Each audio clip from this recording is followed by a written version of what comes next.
మరికొద్ది సేపట్లో జైట్లీ ప్రవేశపెట్టబోతున్న కేంద్ర బడ్జెట్ ఎలా ఉండబోతోంది? ప్రజల బడ్జెట్ గా ఉండబోతోందా లేకపోతే పాలకుల గారడీ బడ్జెట్ గా ఉండబోతోందా? ప్రజల ఆకాంక్షలు ఏంటి? ఒకసారి విశాఖపట్నం వెళ్దాం. విశాఖపట్నంలో ఈ బడ్జెట్ నుంచి ప్రజలు ఏం కోరుకుంటున్నారో వివరించడానికి మా ప్రతినిధి దేవి సిద్ధంగా ఉన్నారు. దేవి. ఎస్ రోహిత్, యాక్చువల్ గా ప్రతి ఒక్కరూ కూడా బడ్జెట్ ప్రవేశపెడుతున్నారంటే బడ్జెట్ లో ఎలా ఉండబోతుంది, ఎలాంటివి ప్రవేశపెట్టబోతున్నారని చూస్తూ ఉంటారు. కానీ ఈసారి విశాఖ వాసులు మాత్రం రైల్వే జోన్ విశాఖకు ఇస్తారా లేదా అన్న ఆశతోనే ఎదురు చూస్తున్నారు. ఎందుకంటే యాక్చువల్ గా రైల్వే బడ్జెట్ సెపరేట్ గా అలాగే సాధారణ బడ్జెట్ సెపరేట్ గా ప్రవేశపెట్టేవారు ప్రతిసారి. కానీ ఈసారి రెండు క్లబ్ చేయడంతో విశాఖ వాసులు ఎప్పటి నుంచో అంటే 2.5 దశాబ్దాల కాలం నుంచి ఎదురు చూస్తున్నటువంటి ఈ రైల్వే జోన్ కోసం ఇప్పటికీ కూడా వాళ్ళు అలాగే ఎదురు చూస్తూ ఉన్నారు. ప్రతిసారి కూడా ప్రతి బడ్జెట్ లో కూడా రైల్వే జోన్ ప్రవేశపెడతారు అనుకోవడం వాళ్ళకి నిరాశ ఎదురవడంతో ఈసారైనా ఇస్తారు అన్న ఆశతో ఎదురు చూస్తున్నారు. అయితే ఆంధ్రప్రదేశ్ డివైడ్ అయిన తర్వాత ఇక్కడ నుంచి మనకి రైల్వే జోన్ ఇస్తాము అని ఏపీకి ఇస్తాము అని చెప్పి ఏదైతే కేంద్ర ప్రభుత్వం చెప్పిందో దానికోసం ఇప్పటికీ కూడా అంటే 3 years నుంచి కూడా రైల్వే జోన్ ఇస్తాము అన్న మాటలతోనే మభ్య పెడుతూ వస్తుంది. దీనికోసం ఎన్నో సార్లు విశాఖ వాసులు ధర్నాలు చేయడం జరిగింది, అలాగే నిరసనలు చేయడం జరిగింది. కానీ ఇప్పటి వరకు రాకపోవడంతో ఒకంత నిరాశ పడుతున్నప్పటికీ కూడా ఈసారైనా ఇస్తారన్న ఆశతో ఎదురు చూస్తున్నారు. అయితే ప్రస్తుతం మనకి సీనియర్ జర్నలిస్ట్ ఉన్నారు, ఆయన అడుగుదాం. అసలు సార్, అంటే ఈసారైనా విశాఖకు రైల్వే జోన్ వస్తుంది అనుకుంటున్నారా? 2.5 దశాబ్దాలుగా ఉత్తరాంధ్ర ప్రజలు విశాఖపట్నం కేంద్రంగా ప్రత్యేక రైల్వే జోన్ కోరుకుంటున్నారు. ఆంధ్రప్రదేశ్ రీఆర్గనైజేషన్ యాక్ట్లో ఆంధ్రప్రదేశ్కు కొత్త రైల్వే జోన్ పరిశీలించాలని పేర్కొన్నారు. కొత్త రైల్వే జోన్ కోసం ఒక కమిటీ వేశారు. ఆ కమిటీ నివేదిక సమర్పించి కూడా ఆల్రెడీ 2 ఏళ్లు కావస్తుంది. ఇప్పటికొచ్చి కేంద్ర ప్రభుత్వం దీని మీద ఎలాంటి నిర్ణయం తీసుకోలేదు. అయితే ఈరోజు ప్రవేశపెట్టే బడ్జెట్ అది జనరల్ బడ్జెట్లోని రైల్వే బడ్జెట్ కూడా మర్జ్ చేయడం వల్ల అసలు రైల్వేకి సంబంధించిన కొత్త ప్రాజెక్టులు కానీ లేదా కొత్త లైన్ల సర్వే కానీ అసలు ప్రకటిస్తారా ప్రకటించరా అన్నది ఇప్పటి వరకు ఎలాంటి స్పష్టత లేదు రైల్వే బడ్జెట్కి సంబంధించి. అంటే రైల్వే జోన్ వరకు రైల్వే బడ్జెట్లో అంటే బడ్జెట్కి రైల్వే జోన్కి సంబంధం లేదు.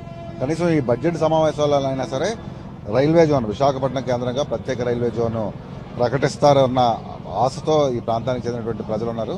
అంటే ఇప్పటికే అంటే ఆల్రెడీ ఒక కేంద్ర ప్రభుత్వం దీని మీద కమిటీ వేసింది, కమిటీ నుంచి నివేదిక కూడా వచ్చింది. 2 years అవుతుంది.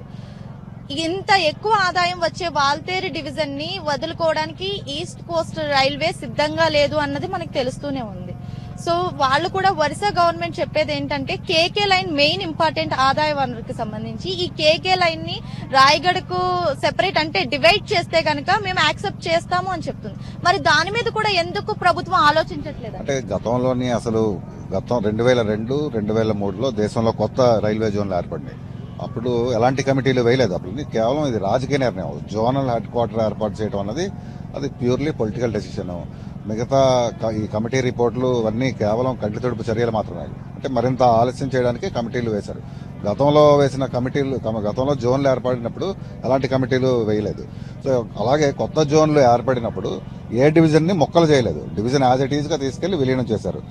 ఒక్క విశాఖపట్నం మన వాల్టర్ డివిజన్ దగ్గరికి వచ్చేసరికి మాత్రం కొత్త వివాదాలు రేపుతున్నారు. ఇప్పుడు కేకే లైన్ అనేది వాల్టర్ డివిజన్లో అంతర్భాగము. సో ఇప్పుడు కొత్త జోన్ ఏర్పడితే వాల్టర్ డివిజన్ పూర్తిగా ఈ జోన్లో ఉండాలి, కానీ దీన్ని మొక్కలు చేయడానికి కుదరదు. అయితే ఒరిస్సా వాళ్ళు కేవలం విశాఖపట్నం కేంద్రంగా ఉన్న వాల్టర్ డివిజన్ దేశంలోని అత్యధికంగా ఆదాయాన్ని ఆర్జిస్తున్నటువంటి డివిజన్లో టాప్ 5 డివిజన్స్లో విశాఖపట్నం ఒకటి. కాబట్టి ఈ కేకే లైన్ ఆదాయాన్ని కోల్పోవడానికి ఈస్ట్ కోస్ట్ డివిజన్ అంటే ఒక రకంగా అంటే ఒకవేళ కేకే లైన్ ని గనక డివైడ్ చేస్తే గనక విశాఖ వాసులు ఒప్పుకుంటారు. అంటే కేకే లైన్ అనేది కంప్లీట్ గా ఒక సెక్షన్.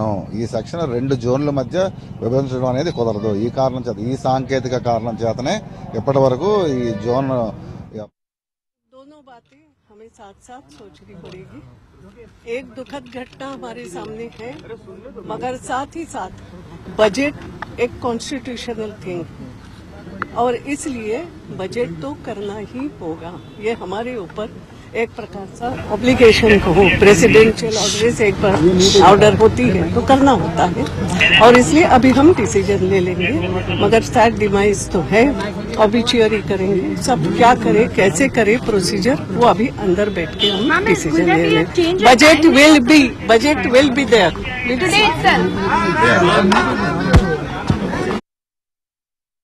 ఈరోజు బడ్జెట్ను ప్రవేశపెడుతున్నారు. అదే విషయాన్ని స్పీకర్ సుమిత్రా మహాజన్ పత్రికాముఖంగా తెలియజేశారు. మొత్తానికి స్పీకర్ తీసుకున్న ఈ నిర్ణయం కూడా కొత్త సంప్రదాయం అనుకోవాలి. నిజానికి ఒక మెంబర్ గనక మృతి చెందితే సంతాపం ప్రకటించిన తర్వాత సభను వాయిదా వేసే సంప్రదాయం, దాన్ని బ్రేక్ చేస్తూ సభను కొనసాగిస్తున్నారు. బడ్జెట్ని ప్రవేశపెట్టబోతున్నారు. అరుణ్ జైట్లీ చేతిలో మనకు కనిపిస్తోంది. ఇది 125 కోట్ల మంది ప్రజల ఆకాంక్షలు అందులో ఉంటాయా, ఊరటనిచ్చే అంశాలుంటాయా, ఉసూరు అనిపించే అంశాలుంటాయా, మరికొద్ది సేపట్లో తేలబోతోంది. ఇది ప్రజా బడ్జెట్గా ఉండబోతుందా, పాలకుల గారడీ బడ్జెట్గా ఉండబోతుందా, మరికొద్ది సేపట్లో తేలబోతోంది.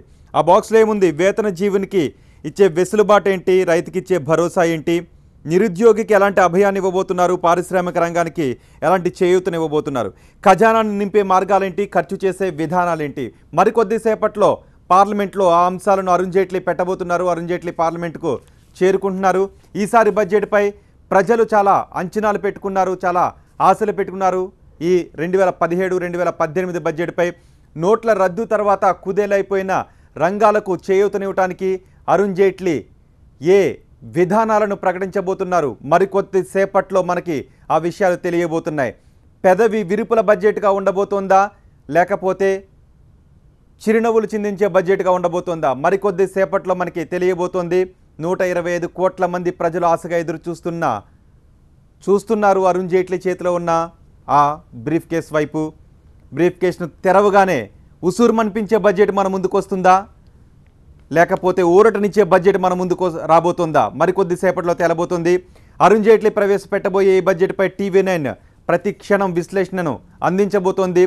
ప్రజలు ఏం కోరుకుంటున్నారు అనే విషయాలను కూడా TV9 ఎప్పటికప్పుడు తెలియజేస్తూనే ఉంది. 2 తెలుగు రాష్ట్రాలను ప్రజాభిప్రాయాలను తీసుకుంటూనే ఉంది. ప్రజలు ఎటువంటి అభిప్రాయాలను వ్యక్తం చేస్తున్నారని. మరి ప్రజలు వ్యక్తం చేస్తున్న అభిప్రాయాలకు అనుగుణంగా ప్రజారంజక బడ్జెట్ ఉండబోతుందా, లేకపోతే పాలకుల గారడి బడ్జెట్గా ఉండబోతుందా, మరికొద్ది సేపట్లో మనకి తెలియబోతోంది. ఇప్పుడే సుమిత్రా మహాజన్ చెప్పారు బడ్జెట్ని రోజు ప్రవేశపెడుతున్నామని, బడ్జెట్ ఉంటుంది అని. మరి అరుణ్ జైట్లీ తన ప్రసంగంలో ఏ తాయిలాలను ప్రకటించబోతున్నారు, అరుణ్ జైట్లీ బ్రీఫ్ కేస్ను ఓపెన్ చేసిన తర్వాత ఎలాంటి బడ్జెట్ మన ముందుకు వస్తుంది, మరి కొద్దిసేపట్లో తెలియబోతోంది. ఆర్థిక బడ్జెట్ను యథాతథంగా ప్రవేశపెట్టేందుకు స్పీకర్ సుమిత్రా మహాజన్ అనుమతినిచ్చారు. ఎంపీ అహ్మద్ మృతికి కారణంగా బడ్జెట్ను వాయిదా పడుతుందని ఊహాగానాలకు తెరదీస్తూ బడ్జెట్ను ప్రవేశపెట్టబోతున్నారు ఆర్థిక మంత్రి అరుణ్ జైట్లీ. చూస్తున్నారు అరుణ్ జైట్లీలో ఉన్న ఆ బాక్స్ ఏముంది. ఆ బాక్స్లో మరికొద్ది సేపట్లో పార్లమెంట్లో ఆ బాక్స్ను ఓపెన్ చేసి బడ్జెట్ని ప్రవేశపెట్టబోతున్నారు. సామాన్యుడి ఆశలు అంచనాలకు అనుగుణంగా బడ్జెట్ ఉండబోతుందా, లేక పాలకుల గారడీలకు అనుగుణంగా బడ్జెట్ ఉండబోతుందా, మరికొద్దిసేపట్లో మనకి తెలియబోతోంది.